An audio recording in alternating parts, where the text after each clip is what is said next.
Ipinatupad na kaninang alas 6 ng umaga ng mga kumpanya ng langis sa buong bansa ang ikapitong magkasunod na oil price increase. 20 sentimo ang itinaas sa presyo ng gasolina habang 80 sentimo naman kada litro ng diesel. At dahil dito ay sa patuloy na paggalaw ng presyohan nito sa pandaigdigang merkado.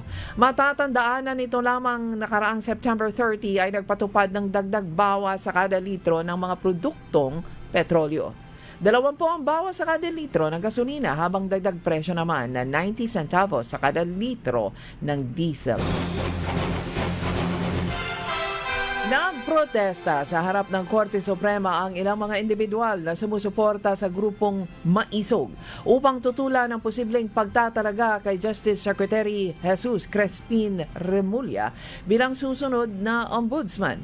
Binigyan din ni Parkma Pangaliwa na hindi dapat mapwesto sa ombudsman seremonya dahil siya ay tuta o bata ni Marcos.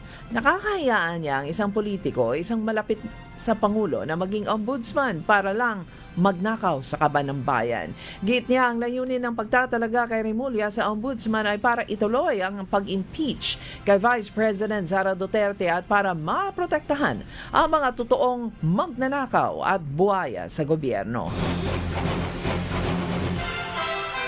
Ibigay sa mahihirap ang 7,000 pesos na cash assistance at hindi sa mga magsasaka.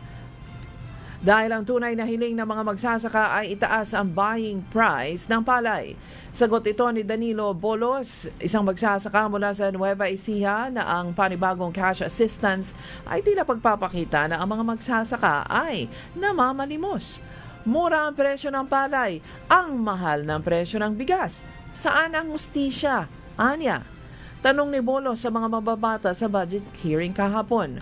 Walang isa mang kongresista ang nakasagot. Inamin naman ni House Speaker Faustino D. III na bumaba ang tiwala ng taong bayan sa Kongreso dahil sa mga usapin ng korupsyon at flood control project anomalies. Mabigat ang hamon na kinakaharap ng Kongreso. Masakit mang tanggapin, talagang bumaba ang tiwala ng taong bayan sa mababang kapulungan. Dati tinitingala, ginagalang at nirerespeto. Pero anyang ngayon ay nasira ito, kaya kailangang maibalik at maituwid.